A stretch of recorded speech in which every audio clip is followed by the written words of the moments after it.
Punjab assembly में opposition ने लाहौर के मकामी होटल में अलामती इजलास करके हमजा शहबाज को सूबे का नया वजीर आला मुंतखब कर लिया। डिप्टी स्पीकर का बुलाया हुआ इजलास पंजाब असेंबली में ना हो सका।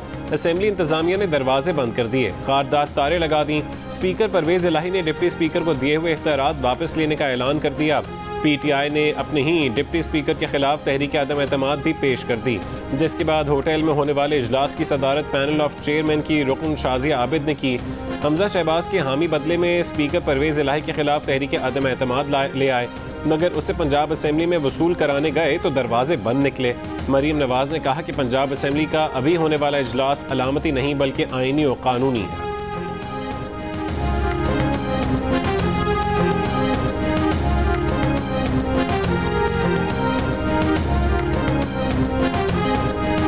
इमरान खान ने पाकिस्तान का पहला सिविलियन डिक्टेटर होने का एजाज़ हासिल कर लिया। ये पहला सिविलियन हुक्मरान है जिसने आइन तोड़ा है। ये जिल्लत के साथ इक़्तिदार में आया और उससे ज़्यादा जिल्लत के साथ इक़्तिदार से गया।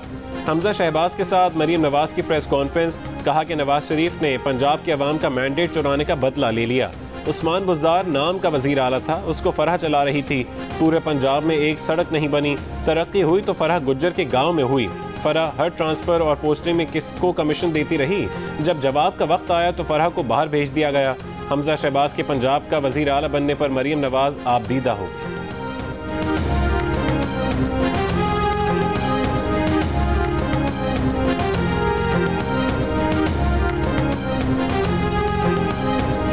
हम चाहते हैं कि फैसला आइन के हक में आए, ना मेरे हक में आए, ना इमरान खान के हक में आए, आइन के मुताबिक आए। अब तो सिर्फ और सिर्फ पाकिस्तान का आइन की तरफ देखना चाहिए हमें।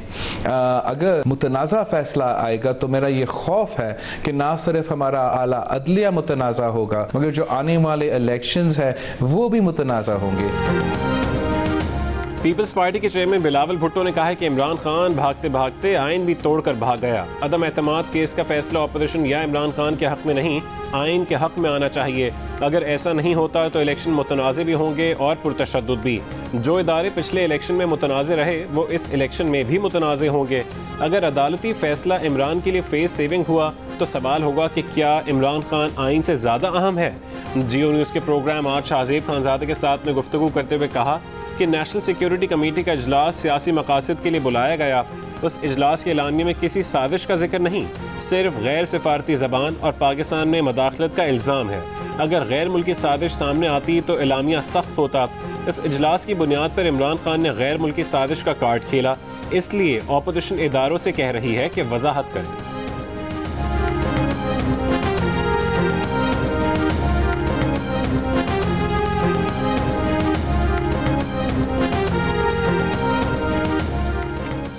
नून लीग के सदर शहबाज शरीफ ने कहा है कि आइन इंसाफ चाहता है। ताखीर आइन शिकनों के हौसले बढ़ाती है। जितनी तेज़ रफ्तारी से आइन शिकनी हुई, अवाम इंसाफ भी उतना ही तेज़ होता देखना चाहते हैं। चंद सेकंड में आइन पामाल करने वालों की कई दिन गुजरने के बावजूद गिरफ्त ना होना अवाम को परेशान कर रहा है। विफाक के बाद अब पाकिस्तान के सबसे बड़े सूबे में खुल्लम खुल्ला आइन शिकनी जारी है। अवाम के नुमाइंदा ऐवान को ताले और खारदार तारे लगाकर आइन को रोंदा जा रहा है। डिप्टी स्पीकर पंजाब असेंबली को ताकत और गुंडागर्दी से आइन और सुप्रीम कोर्ट के हुक्म पर चलने से रोका जा रहा है, जो सरासर बगावत है। इन इक़दामात से अवाम और दुनिया को क्या पैगाम दिया जा रहा है कि आइन और कानून लावारिस है। इमरान नियाज़ी अपने साथ पूरे निज़ाम और मुल्क को डबोने पर तुल चुके हैं।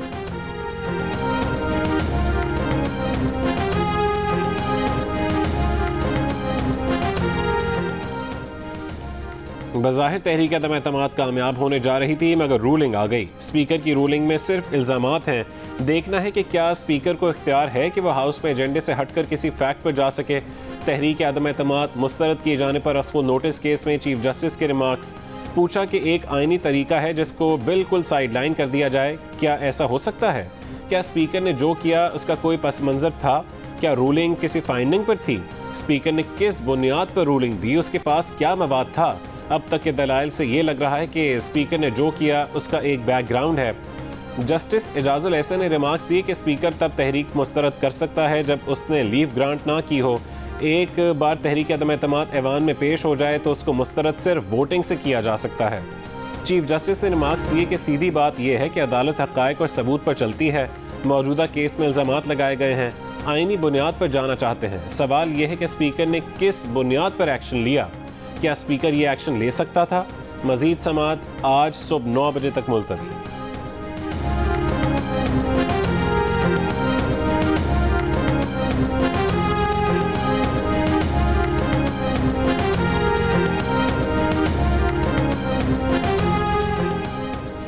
सदर मुमलिकत के वकील बैरिस्टर अली जफर ने दलाइल में कहा है कि आइन का आर्टिकल 69 अदालत और पार्लियामेंट के दरमियान हद मुकर्रर करता है।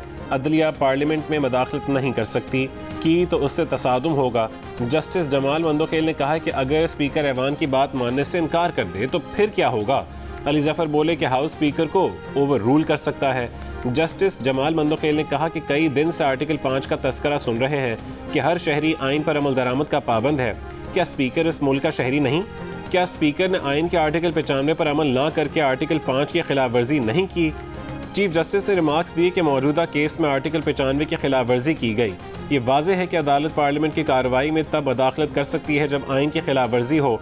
एक करारदाद जो कामयाब हो सकती थी आखिरी लम्हात में ख़त्म कर दी गई। अगर ये इजाज़त दे दी गई तो फिर क्या होगा? क्या फिर हिटलर के नाजी जर्मनी जैसा होगा जिसकी कल मिसाल दी गई? हिटलर ने अपने मुखालिफिन को गद्दार करार देकर कानून मंजूर करवाए।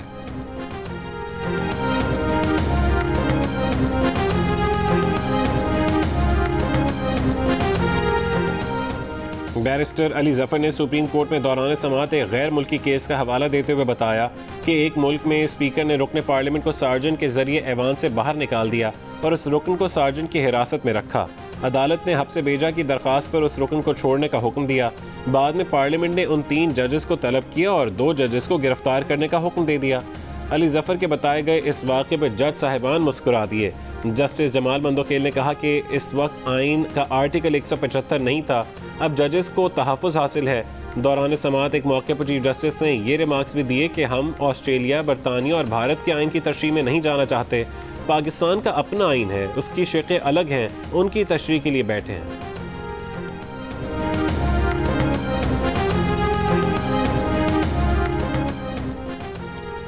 सुप्रीम कोर्ट में पीटीआई के वकील बाबर आवान के दलाइल पर जस्टिस एजाजुल अहसन ने सर थाम लिया।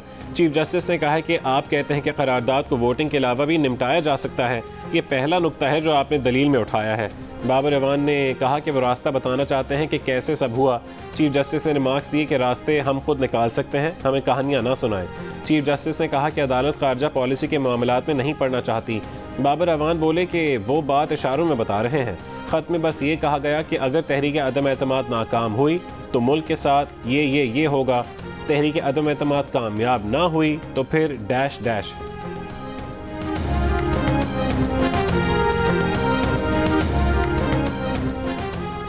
पाकिस्तान के 100 से ज़्यादा मुमताज़ शहरियों ने चीफ जस्टिस पाकिस्तान के नाम खुला ख़त लिखकर नज़रिया ज़रूरत दफन करने का मुतालबा कर दिया।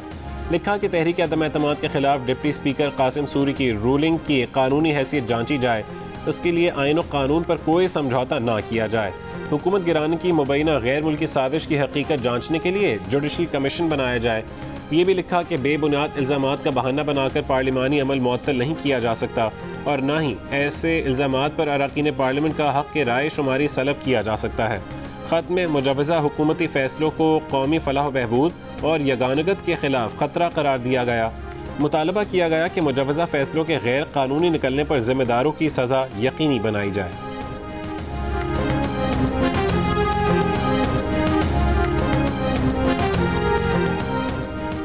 अगर हमने आइन को तक़वियत ना दी तो ये मुल्क बनाना रिपब्लिक बन जाएगा। लाहौर के होटल में इजलास के दौरान वज़ीर आला करार पाने के बाद हमजा शहबाज की प्रेस कॉन्फ्रेंस, कहा कि परवेज़ इलाही के स्याह करतूतों की गवाही तारीख देगी। परवेज़ इलाही साहब इज़्ज़त व वक़ार के साथ मुकाबला करें। इससे पहले हमजा शहबाज ने पंजाब असम्बली की सूरत हाल पर सुप्रीम कोर्ट से नोटिस लेने का मुतालबा किया।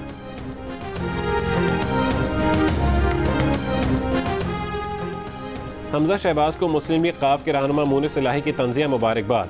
कहा कि हमजा साहब को होटल का वज़ीर आला बनने पर मुबारकबाद। जियो न्यूज़ के प्रोग्राम आपस की बात में गुफ्तगू करते हुए उन्होंने दावा किया कि पंजाब असम्बली में उनके हामियों की तादाद 189 है। अगर परवेज़ इलाही वज़ीर आला बनते हैं तो सूबों में इंतख़ाबात 1.5 साल बाद होंगे, जबकि मरकज़ में इंतख़ाबात पहले हो जाएंगे। परवेज़ इलाही के इमरान खान से मुतालिक नैपी वाले बयान पर मुनिस इलाही का कहना था कि वो इससे मुत्तफिक नहीं। इमरान खान सीखने के अमल से गुजर कर आज इस मकाम पर हैं जहां उनको होना चाहिए।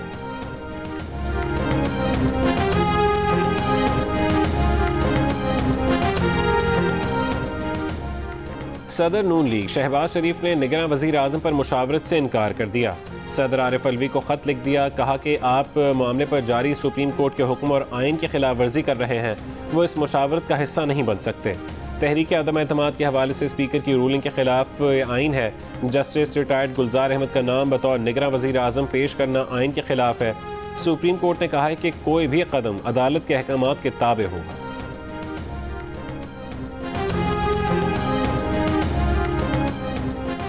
स्पीकर कौमी असम्बली ने वज़ीर आज़म पाकिस्तान और कायदे हिज़्ब इख्तिलाफ को खतूत भेज दिए। स्पीकर ने वज़ीर आज़म और अपोजिशन लीडर से निगरान वज़ीर आज़म की तैनाती के लिए पार्लिमानी कमेटी के 4 अरकान के नाम मांग लिए। स्पीकर ने यह खतूत आइन के शक 224A1 के तहत तफवीज़ इख्तियारात की बुनियाद पर लिखे। इलेक्शन कमीशन तमाम आइनी और कानूनी जिम्मेदारियों से बखूबी आगाह है। आइन और कानून के मुताबिक आम इंतखाबात कराने की मुकम्मल सलाहियत रखता है। तर्जुमान इलेक्शन कमीशन की साबिक वज़रा के बयान पर वजाहत, कहा कि साबिक फाटा के खैबर पख्तूनख्वा में इंज़माम से नशस्तें 12 से कम होकर 6 हो गई हैं। कौमी असम्बली के हल्का 272 से कम होकर 266 रह गए हैं। इलेक्शन कमीशन की काविशों के बाद 2017 की मरदमशुमारी 6 मई 2021 को नोटिफाई हुई।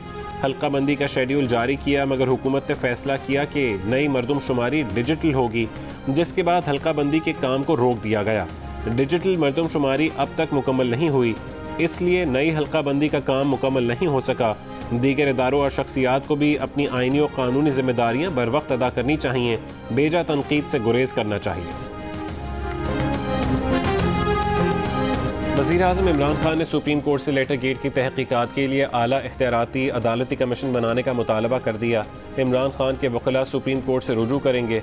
मुनव्विर फ़रक़ीन और हॉर्स ट्रेडिंग के तहकीकात का भी मुतालबा किया जाएगा। वज़ीर आज़म ने अज़ खुद नोटिस से मुतालिक गुज़िश्ता रोज़ कानूनी टीम से मुशावरत की थी।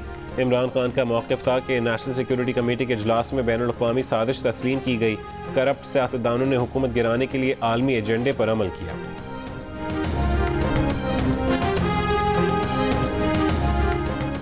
वज़ीर आज़म इमरान खान की हुकूमत के खिलाफ बैरूनी साजिश का सबूत नहीं। द न्यूज़ और जंग के सीनियर सहाफ़ी अंसार अब्बासी की रिपोर्ट के मुताबिक सिक्योरिटी इदारों ने कौमी सलामती कमेटी को वाज़े बताया कि उन्हें अपोजिशन से मिलकर किसी किस्म की साजिश, अंदरूनी मामलात में मदाखलत या धमकी के शवाहिद नहीं मिले।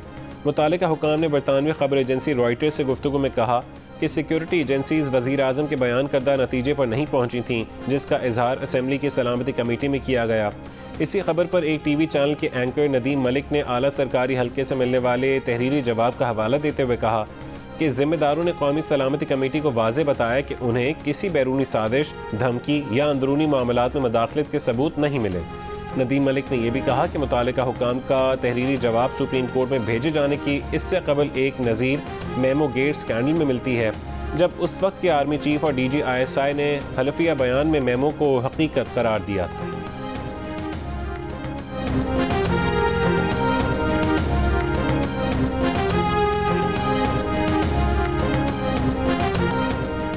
और सियासी अदम इस्तेहकाम के बायस पाकिस्तानी रुपए की कदर में मुसलसल कमी। इंटरबैंक में $1 अमरीकी 89 पैसे महंगा होकर रिकॉर्ड 186 रुपये 12 पैसे का हो गया।